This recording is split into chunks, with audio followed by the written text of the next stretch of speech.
years. Like Deron said, I'm the founder of, hello Ira, hey, good to see you for sure. I'm the founder of Real Roots Food Systems, and I've had Real Roots for about 4 years, founded in 2019, and this is the main site that we operate from, although we have 3 sites around the city, one in the city, in the east end of Richmond, one right here, main site located, and then a pretty robust compost operation that I operate with the help of many folks. Compost, community-based compost operation in the city as well, right next to the Whitcomb housing project in the east end as well. Yeah. So one day, hopefully, we can all make it out to all those sites. You know, We're gonna start here, and that's cool. A little bit about me, just so that y'all know where I'm coming from. I moved to Richmond. I was raised in Fredericksburg originally, about an hour north from here. My father is a second generation Jamaican. So my grandma immigrated from St. Ann's Bay in Jamaica back in the 60s. My mother is from Virginia, so she's from Spotsylvania County, a little bit further north from here. And I grew up Central Virginia, but went to school in DC for a little bit, went to Howard, didn't finish, but that's part of my story. There you go. You know what I mean? And found my way back here to Richmond to do what I'm doing here. Didn't study agriculture originally, didn't study it formally, which is another part of my story ultimately, an important part if you ask me, that I don't have a formal education in doing this, but sometimes it's not about that. Sometimes it's just about hustling and knowing what your ancestors have for you and in store for you and listening, you know what I mean? So that's a little bit about me. Another thing about me, just kind of presentation wise, I do a lot better answering questions than I do just outright lecturing. You know, if you got questions for me, please, at any point you can stop me. Just ask what's on your mind. Tell me what you're thinking. Anything you're curious about. So I'm gonna ask you questions. I'm gonna help you out. For sure. Tell me about this space. Yes. Where we at right now? So we are, like you said, we're in Mechanicsville. We're in what is now called Hanover County. Check. But originally Monacan land, Chickahominy River is right, and the wetlands are right. We're couched right in to the Chickahominy watershed. And we're on a kind of special piece of land where we're a little bit raised up here above the wetlands. You can tell in the soil, it's very sandy soil, not like most Virginia soils. If y'all are familiar, we got that solid clay, can make a pot out of it. But here it's a little bit different, and we can look at that when we check it out.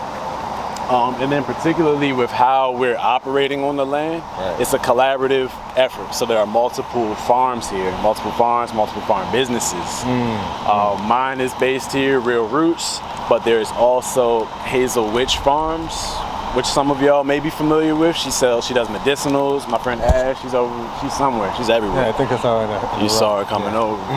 She does cut flowers and medicinal herbs, which is just a blessing to have that in the middle of what we're doing at all times. Bees, butterflies, just going off. And then Shine Farms is actually at the front. That's their chickens? That's the chickens, yep, that's their chickens. They got about 100 chickens in there, a couple roosters, and they have a pretty robust CSA program too. So it's a collaborative effort, you know, and I'll be willing to talk about that more if y'all have any questions. We share as much as we can. That greenhouse, we'll take a little walk, you know what I mean? We'll take a little walk and I can kind of just point out the different things that's happening. But we got the greenhouse, that is a collaborative effort. We have the processing station and refrigeration, that's a collaborative effort. The pavilion, a couple different things that we can talk about. We can talk about here, or we can talk about Let's walk and talk. Let's walk and talk. Quick question. Yes, sir. How much of it are you farming? Yes. So basically, where you see these rows right here, so I have 47 50-foot rows on this strip, and then that hoop house that doesn't have the plastic on, it's too damn hot for that right now, is also ours, as well as some of the compost and stuff that we'll see when we go over there too. And then the rest is the other farms as we come around. The total acreage is about 4 acres. The whole space is 4, but then you're farming like one. Yep. About one.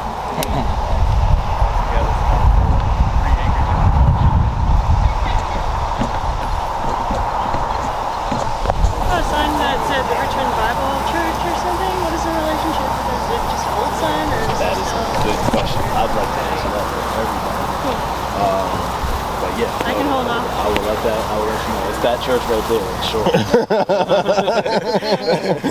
It's that one right there.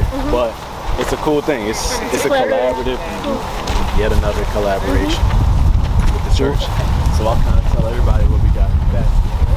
So as we walk, I can let y'all know about the church collaboration that we have here as well.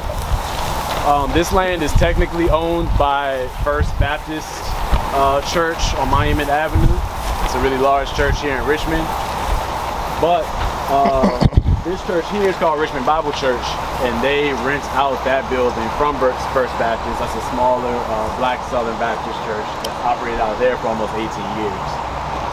So we have a relationship with them that's also tied to some of the other things that we do. But one of the key elements of what we got going on here is that it's a cashless exchange that makes us able to be here, right? And it's a really unique one, if you ask me, and one that could be replicated in lots of different places around the world. One of the things we know, Duran and I talked about this in our talk last year, is that churches own a lot of land and always have, right? First Baptist owned this land since like the 70s or something. It was a soccer field before you saw this. So as of 5 years ago, this was a flat, compacted, concrete soccer field, right? A little wiregrass here and there coming up over this.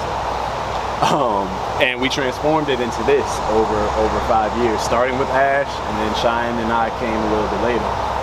The agreement that we have with the church loosely is that this 1/4 of an acre that you see with the plastic, some of the landscape plastic down, you see some of the stakes basically on the other side of my shack that I built, is a donation plot that is basically all the food. The way that we stay here is that we grow as much food as we can in that plot and donate it into the church's pantry and into their food donation programs. And in exchange, we get to use the rest of the land for our personal businesses. Really simple, kind of like, straightforward, right? And everybody, all that food, all that organically grown, wonderful food that they would have had to buy, they get straight basically from the source. They're supporting us in a way, and then we get to use the rest of the unused land for our personal businesses, which is pretty sweet. And then the little bit of the extra feature is that the Black church that operates out of their Richmond Bible Church, they also have their own food growing program and pantries into theirs, and we donate into their system as well. So everybody's getting some of the food off the land. Do y'all split the utilities, or?